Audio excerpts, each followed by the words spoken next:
Hello guys, you are welcome in my channel golden future 07 में आपका welcome है। जैसा कि मैंने आपको पहले टेंस दिया था, तो टेंस में प्रेजेंट इनफिट आपको देना है हमें, जिसमें प्रेजेंट फिट का अफर्मेटिव सेंटेंस मैं कुछ दे चुका था, लेकिन मैं आज जो है प्रेजेंट फिट जो है स्टार्टिंग नहीं पूरा present fit tense affirmative, negative, interrogative जो भी है सब मैं आपके सामने प्रेजेंट करने जा रहा हूँ और ये वीडियो आपके लिए काफ़ी यूज़फुल होगी। तो आइए चलिए फिर बिना देरी किए हुए इसको स्टार्ट करते हैं। हमारा टेंस में जो पहला टेंस आता है वो प्रेजेंट इंडिफिनिट टेंस होता है। ठीक है, जैसा कि आप देख रहे हैं प्रेजेंट इंडिफिनिट टेंस। ठीक, और यहाँ पे हमारा चैनल का नाम लिखा हुआ है golden future 07 and subscribe hatch like comment. ठीक, इसको देखने से पहले अगर आपने इसको सब्सक्राइब और लाइक कमेंट नहीं किया है तो देखने के बाद या फिर पहले, जैसे आपकी लाइक हो, जैसे आपकी इच्छा हो, एज योर विश कर देंगे। तो आइए मैं बात करता हूँ सबसे पहले कि प्रेजेंट इंडिफिनिट टेंस की पहचान क्या होती है। जैसे जिस हिंदी वाक्य की क्रिया के अंत में, ठीक है, क्रिया के अंत में ता है, ती है, ते हैं, ता हूँ आदि शब्द आते हैं तो प्रेजेंट इंडिफिनिट टेंस की पहचान होती है। देखिए यहाँ पर सबसे इम्पॉर्टेंट चीज़ ये है कि जो मैंने अभी पहचान लिखा है, कुछ लोग ऐसे भी लिखाते हैं कि जिस हिंदी वाक्य के अंत में, तो यहाँ पर कुछ प्रॉब्लम्स फंस जाते हैं। जैसे कभी कभी कुछ ट्रांसलेट्स ऐसे आ जाते हैं, जैसे कि यह एक छाता है, तो उसमें क्या होता है कि ता है उसमें भी आ जाता है, लेकिन वो हमारा वर्ब नहीं होता है, वो नाउन है। ठीक है, तो ता है सब में नहीं, इसीलिए लिख दिया गया कि क्रिया के अंत में। ठीक, तो इससे आपको क्या है कि प्रॉब्लम नहीं होगी। यानी क्रिया के अंत में ता है, ती है, ते हैं, ता हूँ आदि शब्द आते हैं तो प्रेजेंट इंडिफिनिट टेंस की पहचान होती है। ठीक, तो आइए फिर अब बात करते हैं, जब हम प्रेजेंट इंडिफिनिट टेंस को पहचान लिए कि जिस हिंदी वाक्य क्रिया के अंत में ता है, ती है, ते हैं, ता हूँ आदि शब्द आते हैं तो प्रेजेंट इंडिफिनिट टेंस की पहचान होती है। देखिए यहाँ पर सबसे बड़ी बात यह होती है कि जब स्टूडेंट पहले इसको पढ़ता है तो वो जब इसका ट्रांसलेट करने लगता है तो उसे लगता है कि यहाँ पे है आया हुआ है तो हमें इज़ आर एम लगाना है। जब तक कोई इज़ आर एम लगाता नहीं तब तक उसे संतुष्टि नहीं होती है, जबकि ऐसा नहीं होता है। इसका रूल ये है, अफर्मेटिव सेंटेंस यानी साधारण वाक्य का रूल ये है कि रूल्स ऑफ ट्रांसलेशन अनुवाद का नियम यह होता है कि सिंगुलर नंबर यानी ही, शी, इट के साथ वर्ब में यस लगाते हैं। प्लूरल नंबर यानी प्लूरल नंबर में आपका आता है आई, वी, यू, दे, या जो भी प्लूरल जैसे कि चिल्ड्रेन हैं, गर्ल्स है, बॉयज हैं, जो भी प्लूरल्स हैं उनके साथ वर्ब में से यस नहीं लगाते हैं बल्कि वर्ब की फर्स्ट फॉर्म लगा देते हैं। ठीक, एग्जाम्पल के लिए जैसे मैंने आपको एग्जाम्पल दिया है, वह चाय पीता है, तो इसका मैंने ट्रांसलेट भी यहाँ कर दिया है कि ही टेक्स द टी। वह के लिए सब्जेक्ट हमने ही लिख दिया, फिर वर्ब हमारी है पीना, चाय के लिए टेक लगता है, क्योंकि वह सिंगुलर नंबर था इसलिए टेक में हमने यस लगा दिया, तो ये हो गया टेक्स। क्या हो गया? टेक्स। और चाय की इंग्लिश हमने लिख दिया द टी, तो वह चाय पीता है की इंग्लिश होगी ही टेक्स द टी, वह चाय पीता है। ठीक, फिर उसके बाद दूसरा ट्रांसलेट हमारा है, तुम कॉलेज जाते हो, तो तुम की इंग्लिश यू और फिर जाने की English go to college, you go to college.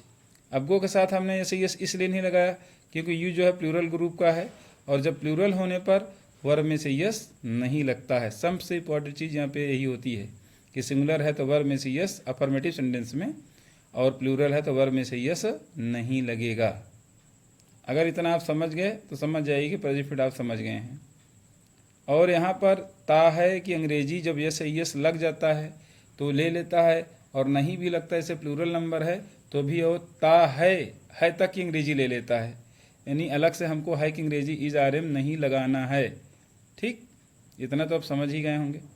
तो आइए फिर अब मैं बात करने वाला हूँ अफर्मेटिव सेंटेंस के बाद आता है आपका नेगेटिव सेंटेंस। क्या आता है? नेगेटिव सेंटेंस, तो negative sentence rules of translation ये लिखा गया है। तो इसमें ये बताया हूँ मैंने कि सिंगुलर नंबर के साथ डज नॉट, यानी जहाँ पे सी एस लगता था वहाँ डज नॉट लगाना है हमको, और प्लूरल नंबर के साथ डू नॉट। ठीक, सिंगुलर नंबर आपको मैंने पहले बता दिया कि ही शी इट सिंगुलर नंबर होता है। फिर उसके बाद प्लूरल नंबर को मैंने ब्रैकेट के अंदर लिख दिया है कि आई वी यू दे, या कोई भी प्लूरल्स जो भी बहुवचन में आते हैं उनके साथ जो है हम नेगेटिव सेंटेंस में डू नॉट लगाएंगे, सिंगुलर नंबर के साथ जो है डज नॉट लगाएंगे। इतना माइंड में रखना है, और वर्ब की फर्स्ट फॉर्म लगेगी। ठीक, अब भाई इसका ट्रांसलेट आपको बता रहा हूँ मैं। नंबर 1 ट्रांसलेशन है कि वह पुस्तक नहीं खरीदता है, वह पुस्तक नहीं खरीदता है। तो वह के लिए हम लिखेंगे,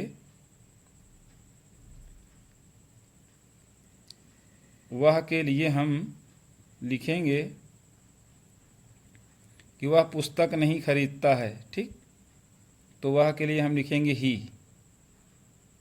खरीदने की अंग्रेजी होती है वह ही, और उसके बाद नहीं है तो यहाँ सिंगुलर नंबर है, डज नॉट लगाएंगे। क्या लगाएंगे? He does not. खरीदने की अंग्रेजी होगी बाई। उसके बाद पुस्तक का he does not buy a book. ठीक है, he does not buy a book, वह पुस्तक नहीं खरीदता है। ठीक, यहाँ द बुक भी लिख सकते हैं। और दूसरा ट्रांसलेशन ये है कि वे क्रिकेट नहीं खेलते हैं, वे की अंग्रेजी होती है दे। ठीक, और नहीं आया हुआ है, नेगेटिव सेंटेंस है और ये प्लूरल है, तो इसके साथ हम डू नॉट लगाएंगे, दे डू नॉट। फिर खेलेंगे अंग्रेजी प्ले, क्या नहीं खेलते हैं? The cricket, they do not play the, they do not play the cricket, play the cricket. ठीक, they do not play the cricket. आइए हम बात करने वाले हैं इंट्रोगेटिव सेंटेंस की।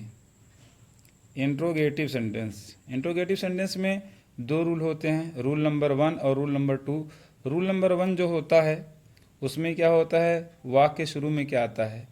जब वाक्य के शुरू में क्या आता है तो क्या करते हैं, डू डज को हम सब्जेक्ट से पहले लगा देते हैं और वाक्य के अंत में क्वेश्चन मार्क लगा देते हैं। ठीक, जैसे स्टार्टिंग में आया हुआ है, आपका ये ट्रांसलेशन है, अब देख रहे हैं नंबर 1 पे मैंने दिया है, क्या बच्चा रोता है। अब यहाँ पे बच्चा सिंगुलर है, तो हम सबसे पहले क्या करेंगे, डू या डज, जैसे सिंगुलर नंबर का है तो यहाँ डज लगेगा, हमने डज लिख दिया। बच्चा की अंग्रेजी हमने लिख दिया द चाइल्ड। ठीक, डज द चाइल्ड। रोने की अंग्रेजी होती है वीप, वीप मीन्स होता है रोना, क्या बच्चा रोता है। और इंट्रोगेटिव सेंटेंस है इसलिए वाक्य के अंत में जो है क्वेश्चन मार्क ज़रूर लगा देंगे। ठीक, फिर उसके बाद दूसरा ट्रांसलेशन ये है, क्या वे समाचार पत्र पढ़ते हैं।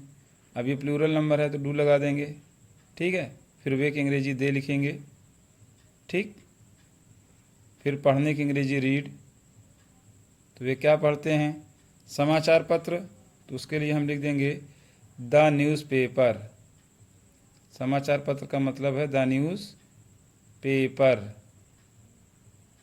और वाक्य अंत में क्वेश्चन मार्क लगा देंगे, द न्यूज़पेपर, वाक्य अंत में क्वेश्चन मार्क लगा देंगे। फिर उसके बाद दूसरा रूल हमारा ये था कि यदि,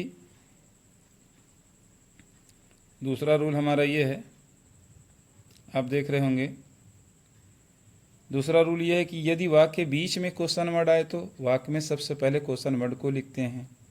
वाक्य बीच में अगर आता है तो, जैसे तुम क्या करते हो, अब यहाँ बीच में आ गया तो इसकी अंग्रेजी हमें सबसे पहले लगाना होगा, क्या कि इंग्लिश यहाँ लगाना पड़ेगा क्योंकि बीच में आया है। वाट, फिर तुम आया तो प्लूरल है तो वाट डू, ये तो हेल्पिंग वर्ब का डू है, फिर सब्जेक्ट यू होगा, फिर एक डू मीन्स करना भी होता है, वर्ब है, यहाँ लिख देंगे वाट डू यू डू, यानी तुम क्या करते हो या आप क्या करते हैं। ठीक, ये भी हो सकता है इसका। फिर उसके बाद मोहन प्रतिदिन कहाँ जाता है, तो यहाँ पे कहाँ आ गया ना, तो सबसे पहले क्वेश्चन वर्ड की अंग्रेजी वेयर। अब मोहन जो है सिंगुलर है तो इसलिए यहाँ वेयर के बाद डज लगा देंगे, फिर यहाँ लिख देंगे मोहन, वेयर डज मोहन। जाने की अंग्रेजी गो हो जाएगी, और प्रतिदिन का हो जाएगा daily, where does Mohan go daily, और लास्ट में क्वेश्चन मार्क भी कर देंगे, लास्ट में क्वेश्चन मार्क भी कर देंगे।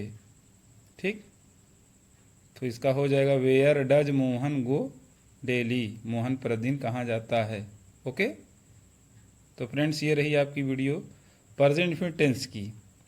तो इसको आप रिवाइज करें और ज़्यादा से ज़्यादा सब्सक्राइब, कमेंट, लाइक, शेयर करें अपने फ्रेंड्स में, खुद भी फ़ायदा उठाएं और दूसरों को भी दें।